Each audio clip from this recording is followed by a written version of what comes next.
New Year's Eve, 1952, a severe winter blizzard was tearing across the landscape of rural America. The roads were slick with black ice, and visibility was dropping to near zero. Through the blinding snow, a pristine, baby blue 1952 Cadillac convertible pushed forward along the lonely highway. Behind the wheel was Charles Carr, an 18-year-old college student who had been hired for a simple job: drive country music's biggest superstar to his next sold-out concert.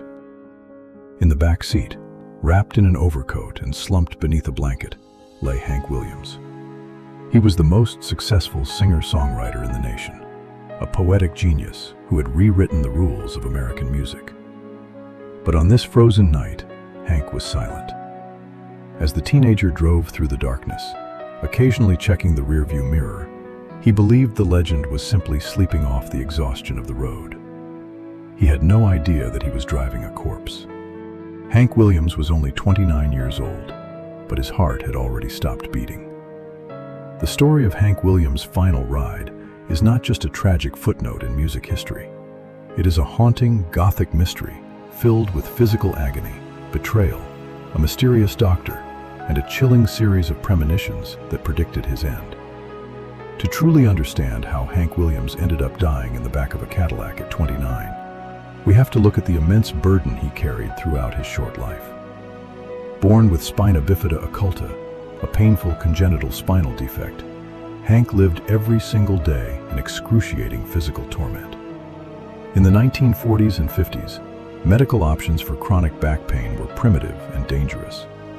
To survive the grueling schedule of touring, Hank turned to alcohol and powerful prescription painkillers. It was a lethal combination that slowly hijacked his mind and body. Despite his inner darkness, his talent was undeniable.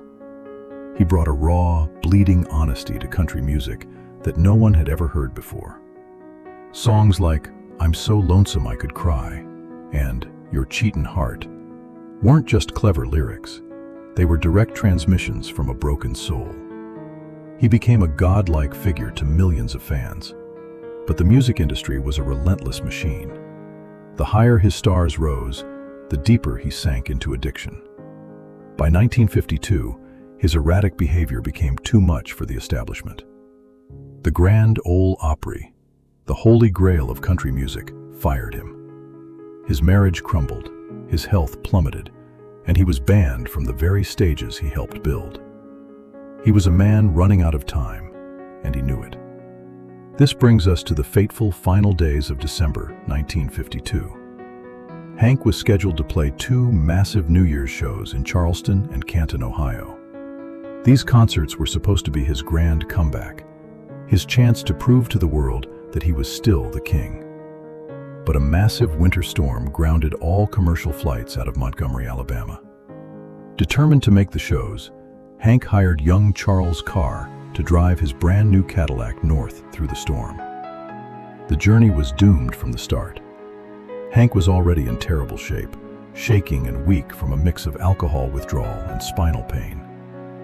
During a stop in Knoxville, Tennessee, Hank's handlers grew so worried about his condition that they called a local physician to his hotel room. This mysterious doctor administered 2 injections of vitamin B12 mixed with morphine, a highly dangerous sedative for someone with Hank's weakened heart. Shortly after receiving the shots, a nearly unconscious Hank Williams was carried out of the hotel by 2 porters and placed into the back seat of the Cadillac. As they laid him down, one of the porters looked at the singer and muttered a chilling observation: "I don't think that man is going to make it." Charles Carr pulled out of Knoxville and drove into the freezing midnight air. Behind him, Hank remained completely still. At around midnight, as they crossed into Virginia, Carr stopped at a small diner for gas. Hank briefly shifted, stretching his legs, and Carr asked if he wanted anything to eat. Hank reportedly murmured his final words on this earth: "No, I don't think so." Those were the last sounds the greatest poet of country music would ever utter. Carr continued driving through the pitch-black night, battling the accumulation of snow on the windshield. Hours bled into one another. The heavy silence in the car was only broken by the hum of the engine and the howling wind outside. If you are captivated by the raw, haunting, and untold stories of music's true pioneers, please take a moment to subscribe to our channel. Your support allows us to keep digging deep into these legendary moments and keeping history alive. At around 5:30 a.m. on January 1st, 1953, Charles Carr pulled the Cadillac into a small, quiet gas station in the mountain town of Oak Hill, West Virginia. He had been driving for nearly 10 hours. Feeling a sudden wave of unease about the absolute stillness in the back, Carr reached over the seat and touched Hank's coat. The fabric was freezing. He pulled back the blanket. Hank's arm fell away limply, cold and rigid. His eyes were open, staring blankly at the roof of the car. Panic struck the young driver. He desperately searched for a pulse, but there was nothing. An old country doctor was rushed to the scene, but it was far too late.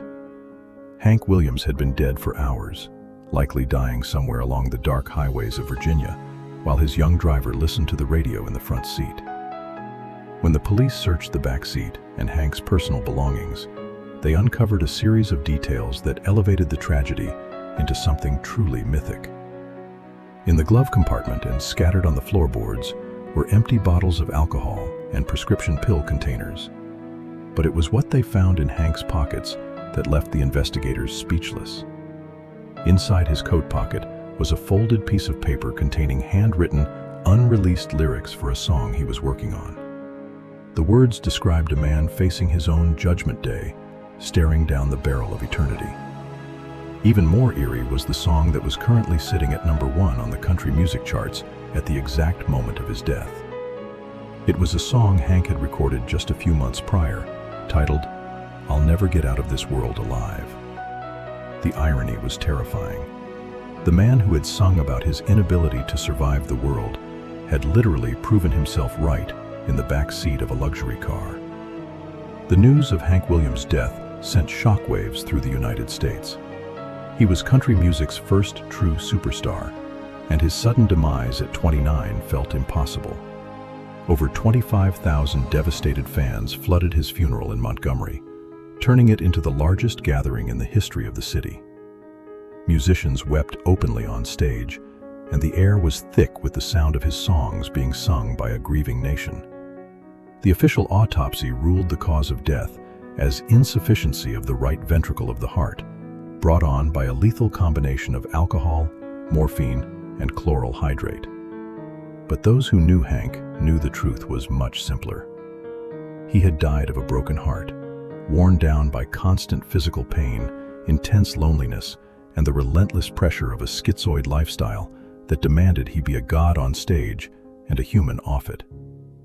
Hank Williams' final ride closed the first great chapter of modern country music, birthing the archetype of the doomed musical genius who burns too bright, lives too fast, and leaves behind a ghost that never truly disappears from the highway.